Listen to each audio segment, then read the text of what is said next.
और अजय गुप्ता जी जो आज इस मंच का संचालन कर रहे हैं, और बहुत बहुत बधाई पूरी टीम कड़पड़गंज सिटी को जिन्होंने 25 साल का एक लंबा सफ़र तय किया, अनेकों पड़ाव देखे।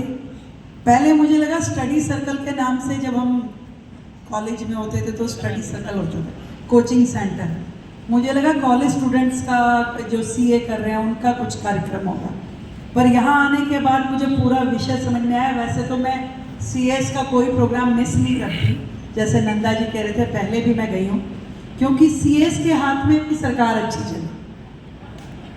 आप समझ रहे हैं ना भाई, जब आप रेवेन्यू इकट्ठा करके लाओगे तभी तो जितने काम अजय जी ने बोला वो हो पाएंगे। तो इसलिए सीएस मुझे बड़ा मोटिवेट करते हैं, और मैं समझती हूँ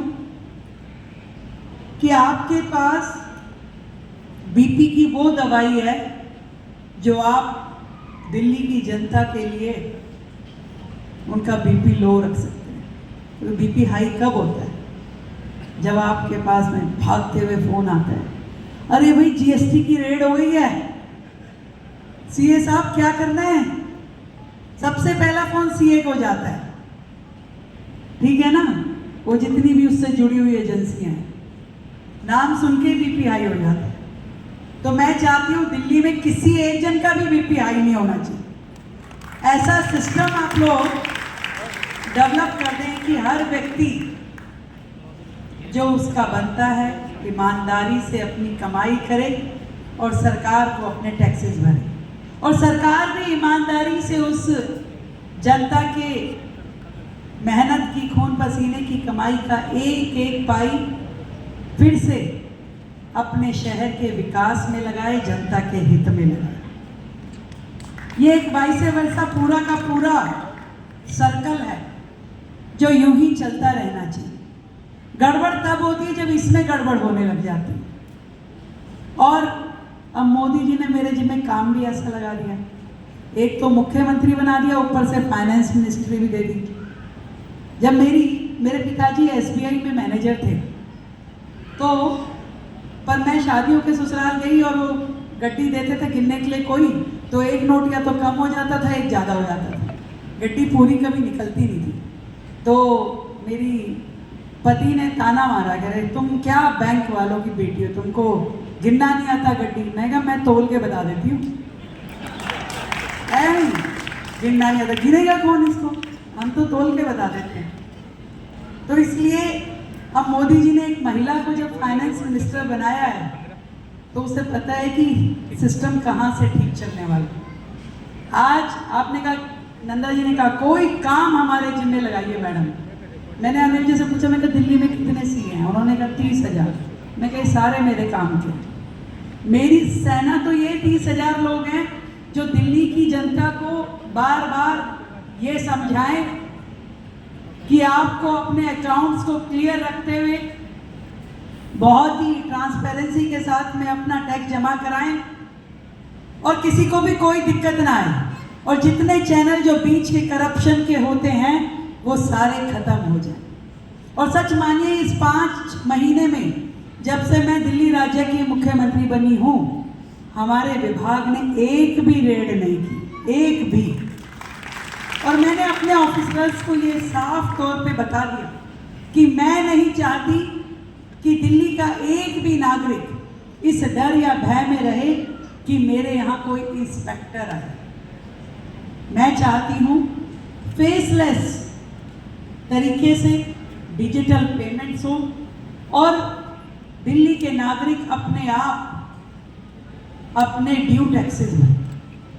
और जब मैं देख रही थी कि पुराना इतना बड़ा बैकलॉग अकाउंट्स में पेंडिंग पड़ा है, तो मैं कोई एक विशेष योजना लाने के मंशा रखती हूँ।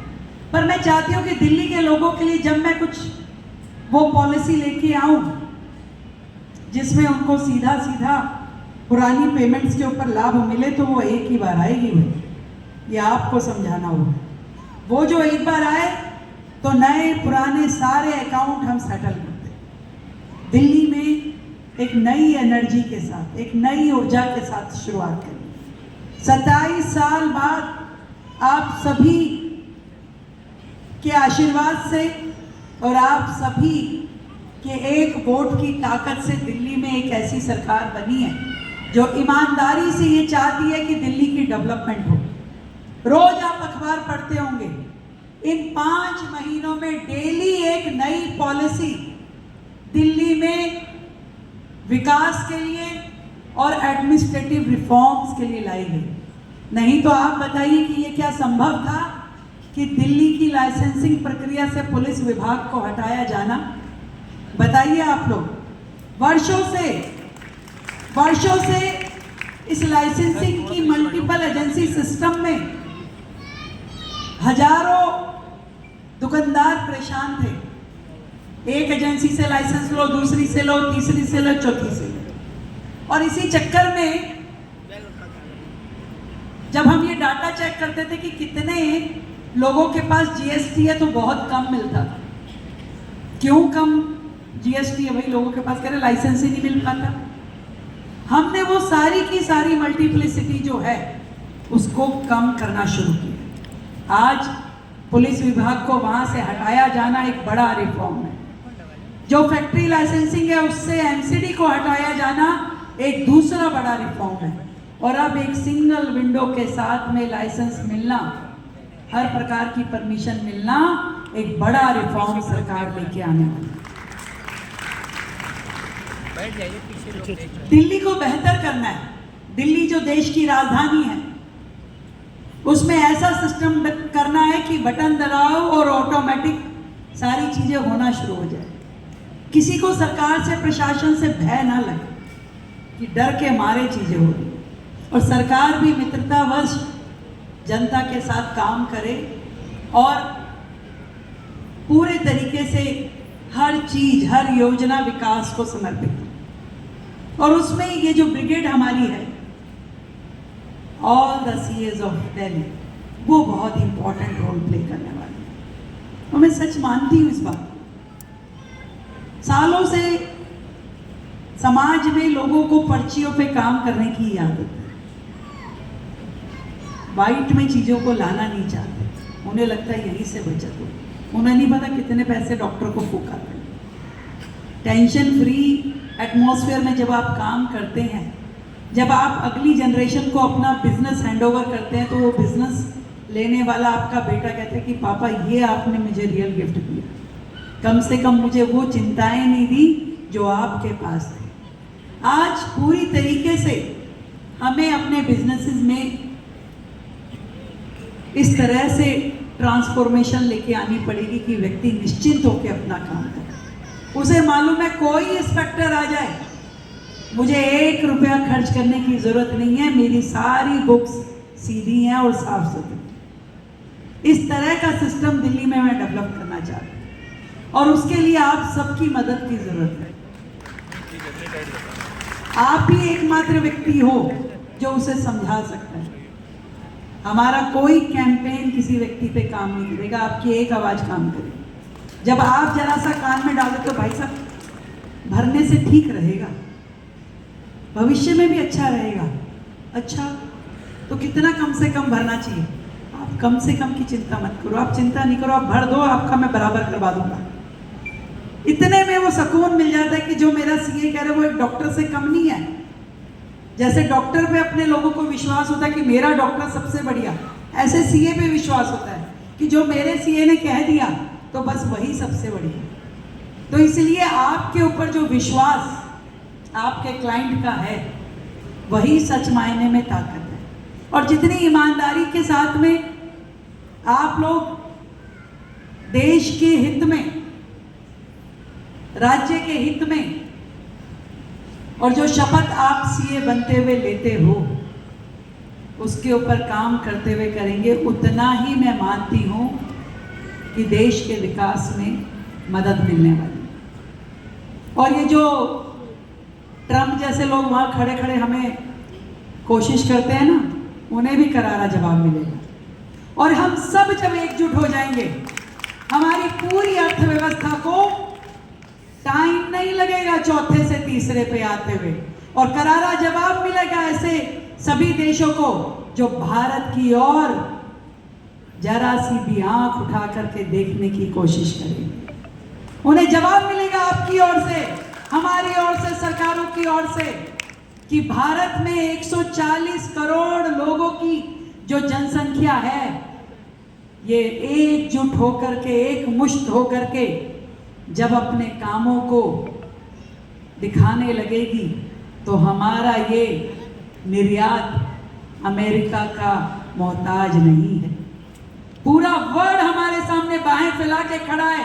आज नरेंद्र मोदी जी ने जिस तरीके से पूरे वर्ल्ड में भारत का मान सम्मान बढ़ाया है, हर देश हमारे साथ व्यापार करना चाहता है, बस उसे एक माध्यम की जरूरत है। की बात करते हैं, डेस्टिनेशन की बात करते हैं, इन सारी चीजों में कहीं ना कहीं अर्थव्यवस्था जुड़ी है। वो चाहते हैं कि हम जो खरीदें, हम जो पहने, जो हम इस्तेमाल करें, हमारी हर चीज में भारतीयता होनी चाहिए, ताकि हमारा खर्च किया हुआ हर रुपया हमारे देश के ही काम आए। वो क्यों विदेशों में जाए? आज हमारी कॉटन कोई बाहर की कॉटन से कम है क्या? फिर हम क्यों विदेशी ब्रांड्स की शर्ट पहन के कहते हैं कि देखिए हमने पहनी है, ये टाई हमने पहनी है, ये घड़ी हमने पहनी है? भारत में किस चीज की कमी है? और जब उन बिजनेसेस को आपका साथ मिल जाएगा तो मैं समझती हूं कि भारत विश्व गुरु बन के रहेगा, और वो भी आप सबके सहयोग के साथ। आप सभी को इसकी आज के पर्व की पड़पड़गंज सीपी स्टडी सर्कल को 25 साल पूरे करने पे बहुत बहुत बधाई होगी। और एक ऐसी कम्युनिटी जिसका दिमाग कंप्यूटर से भी ज़्यादा तेज चलता है। सर, एम आई राइट? और जब आपका साथ मिल जाएगा, वो कहते हैं ना, तो मैं फिर कहती हूँ, आपने 2 शेर सुना, एक तो मैं भी सुनाऊंगा, कि साथ चलने का इरादा जब जवां हो जाएगा, आदमी मिल आदमी संकारवां हो जाएगा, तू किसी के पांव के नीचे तो रख थोड़ी जमीन, तो भी नजरों में सभी के आसमां हो जाएगा। तो इतना विश्वास, इतना मोटिवेशन आप अपने क्लाइंट को दीजिए कि वो आपके ऊपर अपने भगवान के जैसे विश्वास करना शुरू करें। Thank you so much.